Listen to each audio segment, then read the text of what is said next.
Welcome to the debate.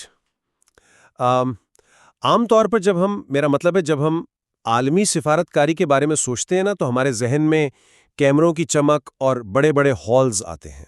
جی بالکل، اور وہ عالمی رہنماؤں کے مسافے، مطلب سب کچھ بہت دکھاوے والا ہوتا ہے. بالکل، ہر چیز کی منصوبہ بندی اس طرح کی جاتی ہے کہ دنیا اسے دیکھ سکے. اس فکری مکالمے میں آپ کا خیر مقدم ہے، جہاں ہم تاریخ اور حقائق کے ان زاویوں کا گہرائی سے جائزہ لیتے ہیں جو عموماً نظروں سے اوجھل رہتے ہیں.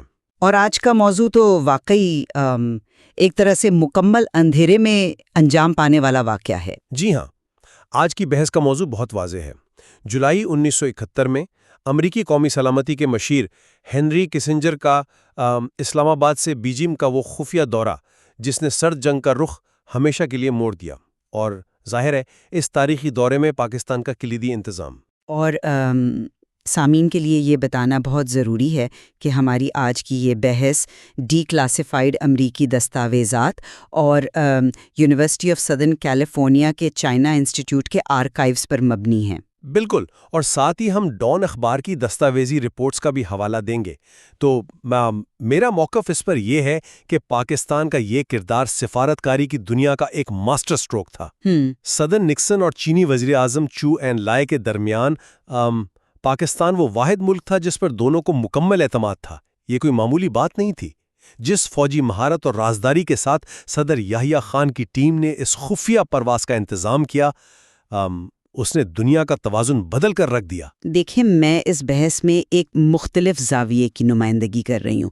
میرا ماننا ہے کہ بے شک یہ نتھیا گلی کا ڈکوئے اور وہ سارا انتظام ایک شاندار لوجسٹک کامیابی تھی، لیکن ایک ریاست کے طور پر پاکستان نے اس سے کیا حاصل کیا؟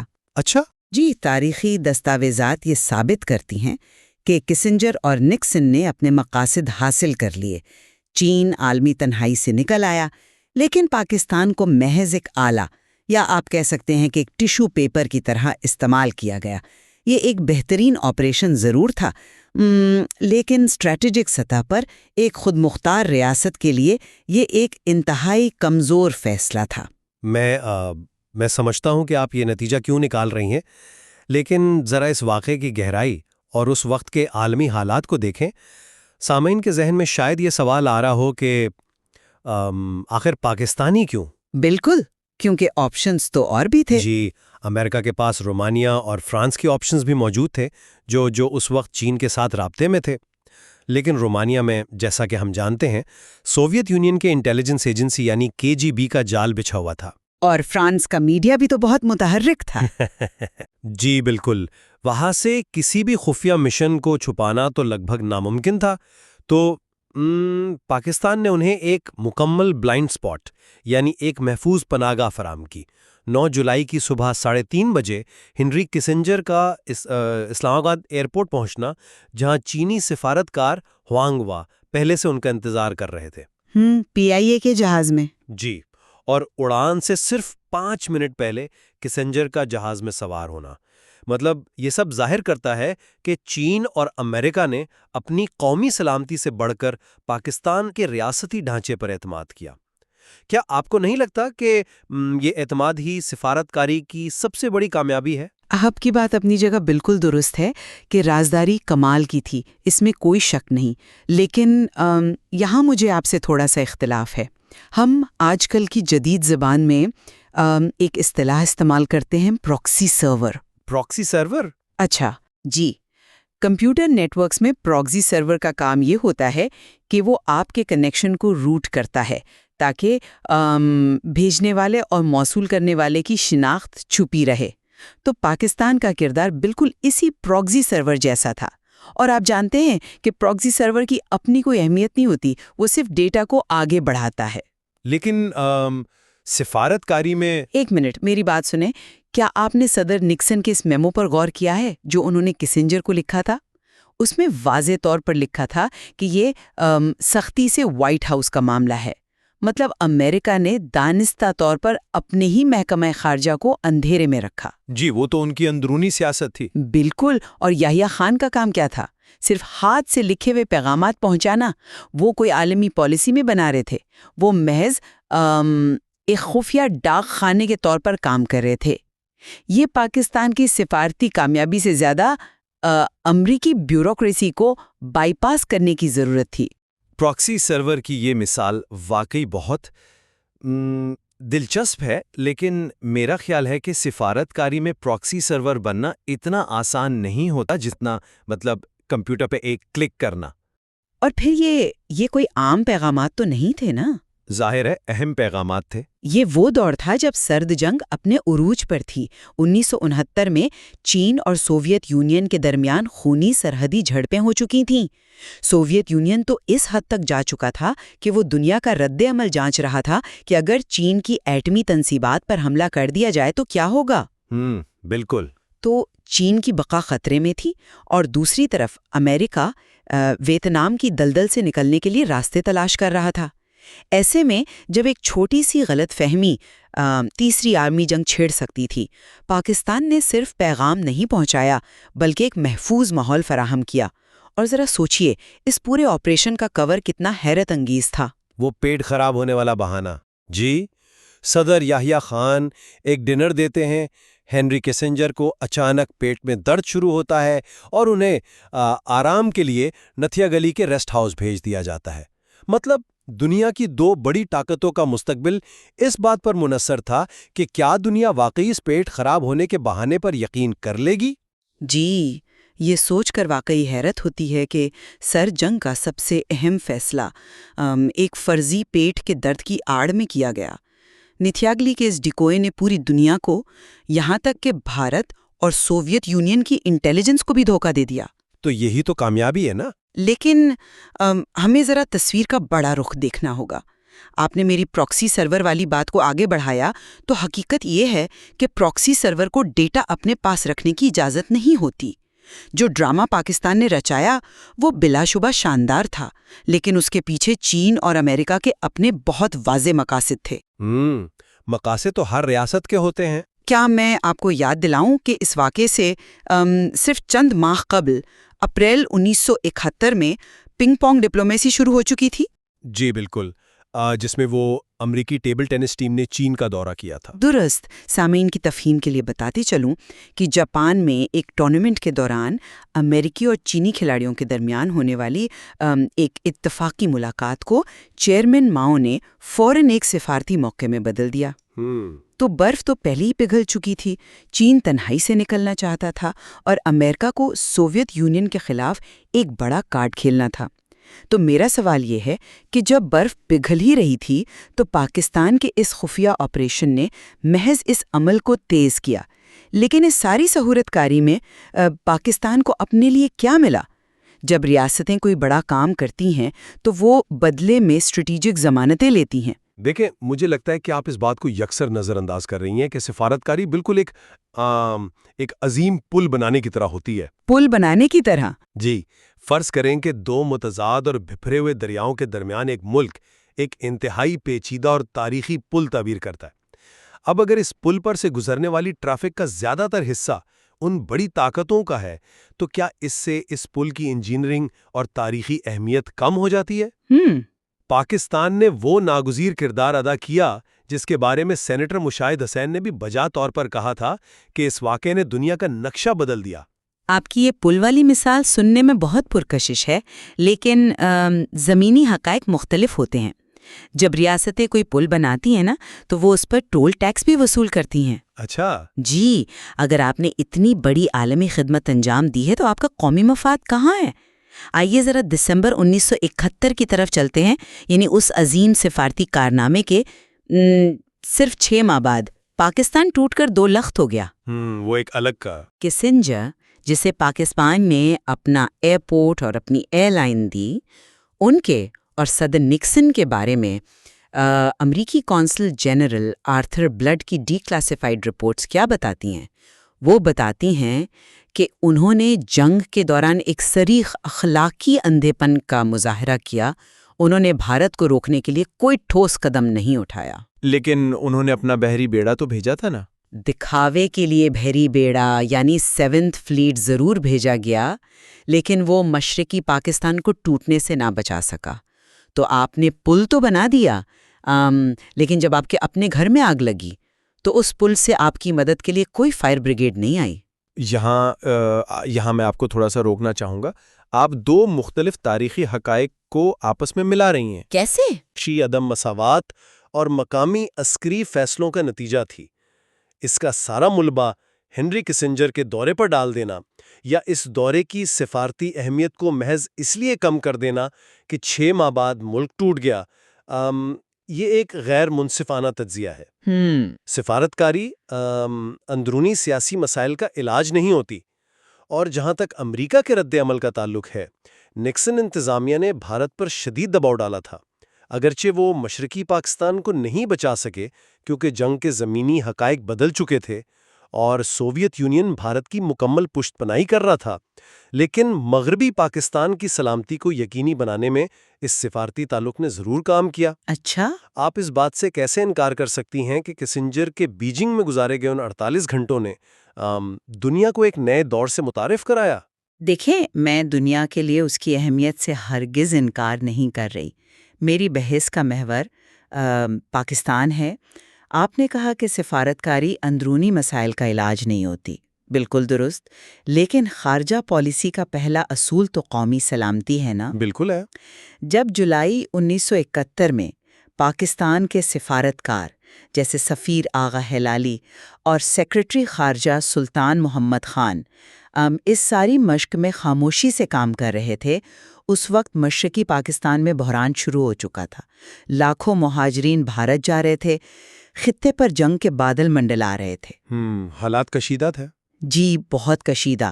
تو ایسے وقت میں جب پاکستان امریکہ اور چین کو ایک میز پر لا رہا تھا، کیا دستاویزات میں کہیں یہ ذکر ملتا ہے کہ پاکستان نے امریکہ یا چین سے کوئی باقاعدہ دفاعی معاہدہ مانگا ہو؟ باقاعدہ دفاعی معاہدہ تو بین الاقوامی ضمانت مانگی؟ نہیں۔ آپ وہ ملاقاتوں کے منٹس پڑھ لیں۔ نکسن، کسنجر اور چو این لائے جاپان پر بات کر رہے تھے، تائیوان پر بات کر رہے تھے، ویتنام کے انخلا پر بات کر رہے تھے۔ پاکستان کی حیثیت محض ایک شاندار ایونٹ مینجمنٹ کمپنی کی تھیں۔ Event management company? یہ تو بہت جی، یا آپ کہہ لیں کہ ایک فلائٹ اٹینڈنٹ کی تھی جس کا کام مسافروں کو آرام دہ سفر فراہم کرنا تھا، فیصلہ سازی میں حصہ لینا نہیں۔ یہاں تک کہ بعد کی دہائیوں میں اسی کسنجر نے پاکستان کے ایٹمی پروگرام پر سخت دھمکیاں دیں اور کہا کہ ہم آپ کی ایک ہولناک مثال بنا دیں گے۔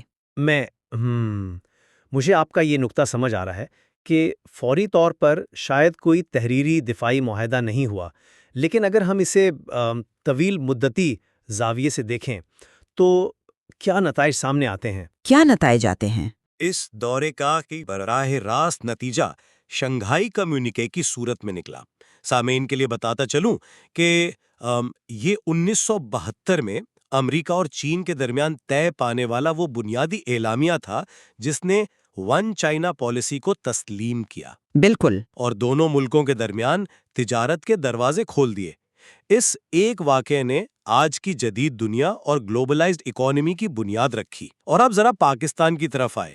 کیا ہم یہ بھول سکتے ہیں کہ اس واقعے نے پاکستان اور چین کے درمیان وہ اٹوٹ رشتہ قائم کیا جسے آج ہم آئرن بردر کہتے ہیں؟ لیکن کیا صرف اس ایک واقعے سے؟ ایک منٹ۔ چین 1971 میں براہ راست میدان جنگ میں اس لیے نہیں اترا کیونکہ اس کی اپنی سرحدوں پر لاکھوں سوویت فوجی کھڑے تھے، لیکن سفارتی سطح پر اقوام متحدہ میں انہوں نے ہمیشہ پاکستان کا بھرپور دفاع کیا۔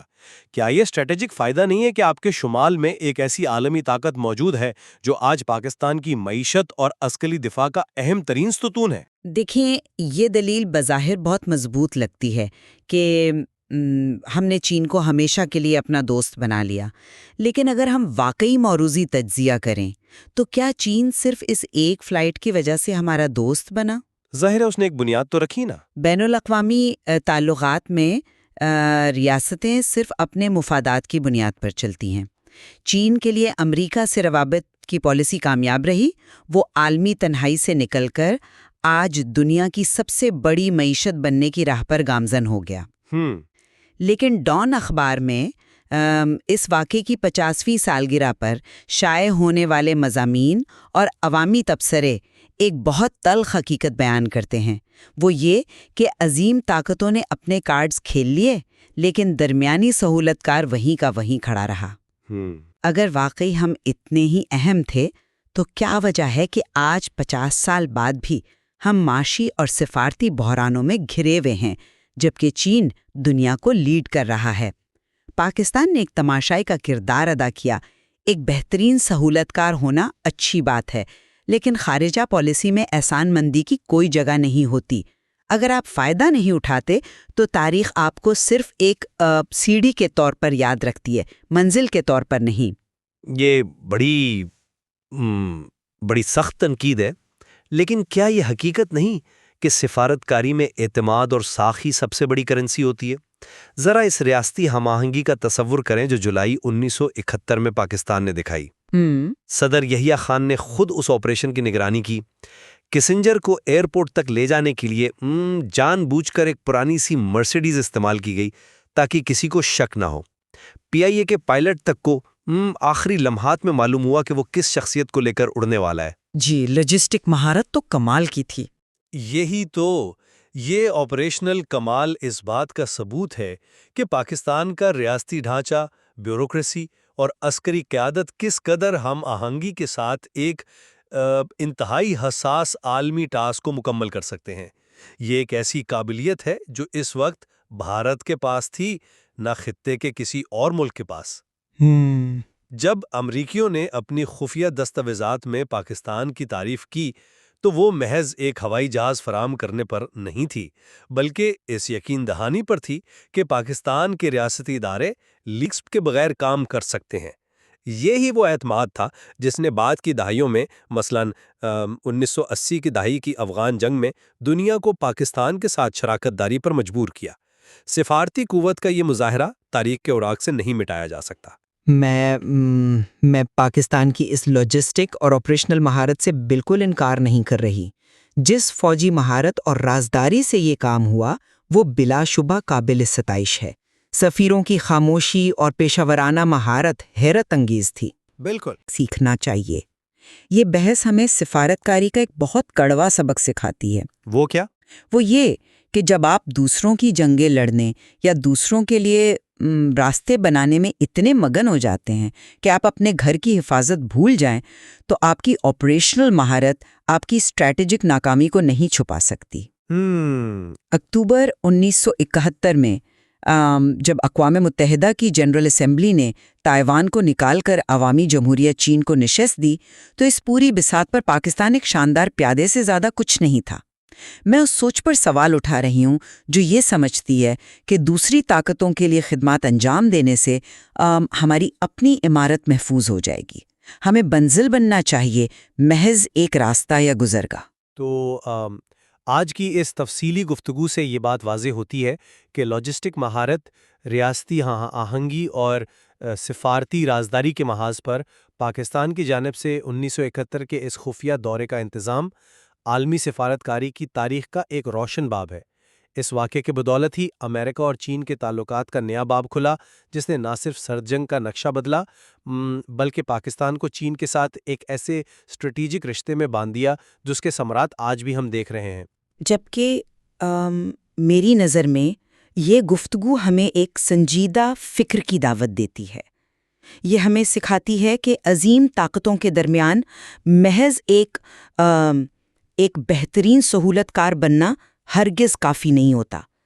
ریاستی کامیابی صرف ایک مشکل ایونٹ کو مینج کرنے میں نہیں ہے، بلکہ اصل کمال ان مواقع کو اپنے طویل المدتی قومی اور اسٹریٹجک فوائد میں تبدیل کرنے میں ہے۔ صحیح۔ بصورت دیگر آپ تاریخ کے صفحات میں محض ایک ذریعے اور ٹول کے طور پر رہ جاتے ہیں۔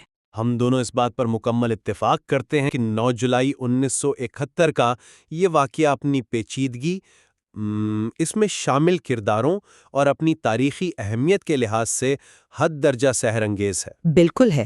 ہم یہ فیصلہ اپنے سامعین پر چھوڑتے ہیں کہ وہ اس تاریخی واقعے کو پاکستان کی سفارتی تاریخ کی ایک عظیم کامیابی مانتے ہیں یا حکمت عملی کی سطح پر ایک ایسا موقع جس نے اپنے اصل فوائد نہیں دیے۔ جی، اس موضوع پر مزید تحقیق اور کھوجنے کے لیے بہت کچھ موجود ہے، اور ہم اپنے سامعین کو دعوت دیتے ہیں کہ وہ ان ڈی کلاسیفائڈ دستاویزات اور حقائق کا خود مطالعہ کریں تاکہ تاریخ کے اس پیچیدہ مگر دلچسپ باب کو اپنے زاویے سے سمجھ سکیں۔